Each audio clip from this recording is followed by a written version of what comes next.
നിങ്ങൾ എല്ലാവരും ഈ വീഡിയോ കാണാത്തവരുണ്ടെങ്കിൽ ഇതൊന്ന് കണ്ടു നോക്കിയതിന് ശേഷം ഇവർ പറയുന്നത് കേൾക്കുക, എന്നിട്ട് എനിക്ക് പറയാനുള്ളത് പറയാം. അപ്പോഴാണ് രാഹുൽ ഈശ്വറിന്റെ ഒരു വീഡിയോ കാണാനിടയായി.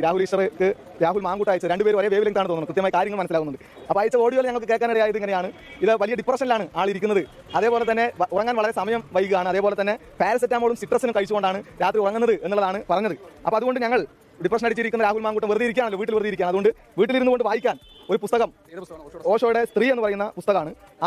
സ്ത്രീ എന്ന് പറയുന്ന ഒരു പുസ്തകം എങ്ങനെയാണ് ഒരു സ്ത്രീയോട് പെരുമാറേണ്ടത്, സ്ത്രീയുടെ മാതൃത്വം, കുടുംബം, വിവാഹം, ജനന നിയന്ത്രണം, സ്ത്രീബന്ധങ്ങൾ എന്നിവയെക്കുറിച്ച് ഓഷോയുടെ കാഴ്ചപ്പാടുള്ള ഒരു പുസ്തകമാണ്. ഇതിനകത്ത് ഈ പുസ്തകത്തിന്റെ പുറകിൽ ഓഷോ തന്നെ എഴുതിയിട്ടുള്ള വാചകമുണ്ട്: പുരുഷന്റെ സ്നേഹം ഏറെക്കുറെ ഒരു ശാരീരിക ആവശ്യമാണ്, സ്ത്രീയുടെ സ്നേഹം അങ്ങനെയല്ല, അവളൊരു പ്രണയം കൊണ്ട് തന്നെ സംതൃപ്തിയാണ്, സ്ത്രീ പുരുഷന്റെ ശരീരമല്ല നോക്കുന്നത്, അവന്റെ ആന്തരിക ഗുണങ്ങളെയാണ്, എന്നെ പുരുഷനോ സ്ത്രീയോ ആയി കണ്ടുകൊണ്ട് ശ്രമിക്കരുത്, അവബോധമായി അറിഞ്ഞുകൊണ്ട് കേൾക്കണമെന്ന ഓഷോന്റെ ഒരു വാചകവും ഈ പുസ്തകത്തിലുണ്ട്. അപ്പോൾ ഈ സ്ത്രീകളോട് എങ്ങനെയാണ് പെരുമാറേണ്ടത്, എങ്ങനെയാണ് സ്ത്രീകളെ ബഹുമാനിക്കേണ്ടത് എന്ന് പറയുന്ന ഒരു പുസ്തകമാണ്. ഈ പുസ്തകം രാഹുൽ മാങ്കൂട്ടം വായിക്കണം. ഈ തെന്നുവിടുന്ന ടാബ്ലറ്റുകൾ രാഹുൽ മാങ്കൂട്ടം ഉപയോഗിച്ചോ. ഇവർ പാലക്കാടുള്ള SFI പ്രവർത്തകരാണ്. അവരാണ് രാഹുൽ മാങ്കൂട്ടത്തിന് ഈ ബുക്കും ഈ മെഡിസിൻസ് വയ്ക്കാനുള്ള മഹാമനസ്കത കാണിച്ചിരിക്കുന്നത്. എനിക്ക് ഈ സഹോദരന്മാരോട് പറയാനുള്ളത്, ആദ്യം സ്വന്തം പാർട്ടിയിലെ അഴുക്ക് നീക്കം ചെയ്തിട്ട് വേണം അടുത്ത പാർട്ടിയിലുള്ള പോച്ചയും പുല്ലും പറിക്കാനായിട്ട് ഇറങ്ങാൻ.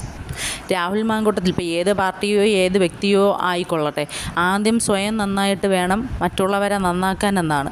അതായത് സ്വന്തം പാർട്ടിയിലുള്ളവർക്ക് ഈ പുസ്തകം ഒന്ന് ഇരുത്തി വായിച്ച് കേൾപ്പിച്ച് കുറച്ച് ആൾക്കാരെ ഇപ്പോൾ നിങ്ങൾ കുറച്ച് വാചകങ്ങൾ പറഞ്ഞല്ലോ, സ്ത്രീയെ എങ്ങനെ ബഹുമാനിക്കണം, എങ്ങനെ ട്രീറ്റ് ചെയ്യണം എന്നൊക്കെയുള്ളത്, അത് അവരെ നിങ്ങളെ പാർട്ടിയിലുള്ള ചില ഉന്നത നേതാക്കന്മാരെ കൊണ്ട് ഇമ്പോസിഷൻ തന്നെ എഴുതിപ്പിക്കേണ്ടി വരും.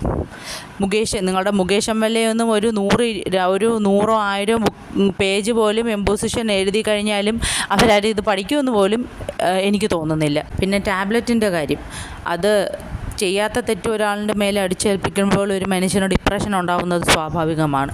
അപ്പോൾ ചിലപ്പോൾ ടാബ്ലറ്റൊക്കെ കഴിച്ചെന്ന് വരും. പക്ഷേ നിങ്ങളുടെ പാർട്ടിയിൽ ഉൾപ്പെട്ട ആൾക്കാർക്ക് ഈ ടാബ്ലറ്റിൻ്റെ ആവശ്യം വേണ്ടി വരില്ല. കാര്യം വരുന്ന ആരോപണങ്ങളെല്ലാം സത്യസന്ധമായിട്ടുള്ളതാണ്, ചെയ്ത തെറ്റുകളാണ് എല്ലാവരും പറയുന്നതും. അപ്പോൾ അവർക്ക് കുറ്റബോധത്തിൻ്റെ ആവശ്യമില്ല, അപ്പോൾ ആ മെഡിസിൻസിൻ്റെ ആവശ്യവും വരുന്നില്ല. പിന്നെ ഇനി ഈ സിട്രിസണൊക്കെ കുറച്ച് പേർക്ക് ആവശ്യം വരും. നിങ്ങൾ ആഭ്യന്തരമന്ത്രി ഭരിക്കുന്ന പോലീസ് ഗുണ്ടകൾക്ക് ഇനി മിക്കവാറും കുറച്ച് നാൾ ഉറക്കമില്ലാത്തതായിരിക്കും. അപ്പോൾ ഈ സിട്രിസനും പാരസെറ്റമോളും ഒക്കെ ആവശ്യം വരും. പിന്നെ അവരിൽ ചിലർക്ക് കൂടി ഈ പുസ്തകം അയച്ചു കൊടുക്കുന്നത് നന്നായിരിക്കും. കാരണം സ്ത്രീയെന്നോ ഗർഭിണിയോ വേർതിരിവില്ലാതെയാണ് അവർ സ്ത്രീകളെ ഉപദ്രവിക്കുന്നത്. അപ്പോൾ അവരിൽ ചിലർക്ക് കൂടി ഈ പുസ്തകങ്ങൾ അയച്ചു കൊടുക്കുന്നത് വളരെ നന്നായിരിക്കും. കേരളത്തിലെ ജനങ്ങളിൽ 100-ൽ 85% ആൾക്കാരും രാഹുൽ മാങ്കൂട്ടത്തിൻ്റെ കൂടെയാണ്. അദ്ദേഹം തെറ്റ് ചെയ്തിട്ടില്ല, നിയമപരമായി തെറ്റ് ചെയ്തിട്ടുണ്ടെങ്കിൽ അത് പുറത്തു വരട്ടെ, അപ്പോൾ പ്രതികരിക്കേണ്ട രീതിയിൽ തന്നെ എല്ലാവരും പ്രതികരിക്കും. പക്ഷേ വെറും ആരോപണത്തിലൂടെ ഒരു വ്യക്തിയെ ഇങ്ങനെ തേജോവധം ചെയ്യുന്നത്, ഇതൊക്കെ വളരെ മോശമായിട്ടുള്ളതായിട്ട് നിങ്ങൾക്ക് തന്നെ തോന്നുന്നില്ലേ? പാർട്ടി ഏതോ ആയിക്കൊള്ളട്ടെ, നാളെ ചിലപ്പോൾ നിങ്ങളിൽ ആർക്കെങ്കിലും ഒരാൾക്കായിരിക്കാം ഇങ്ങനെ വരുന്നത്. പക്ഷേ ഇനി ഒരിക്കലും കേരളം തെളിവില്ലാതെ ഒരു ചരിത്രം ആവർത്തിക്കാൻ വേണ്ടി ആഗ്രഹിക്കുന്നില്ല. അതുകൊണ്ട് തന്നെയാണ് പകുതിയിൽ കൂടുതൽ ആൾക്കാരും രാഹുൽ മാങ്കൂട്ടത്തിൻ്റെ കൂടെ നിൽക്കുന്നത്. കാര്യം മുൻപ് ഇതുപോലുള്ള ചരിത്രങ്ങൾ ആവർത്തിച്ചിട്ടുണ്ട്.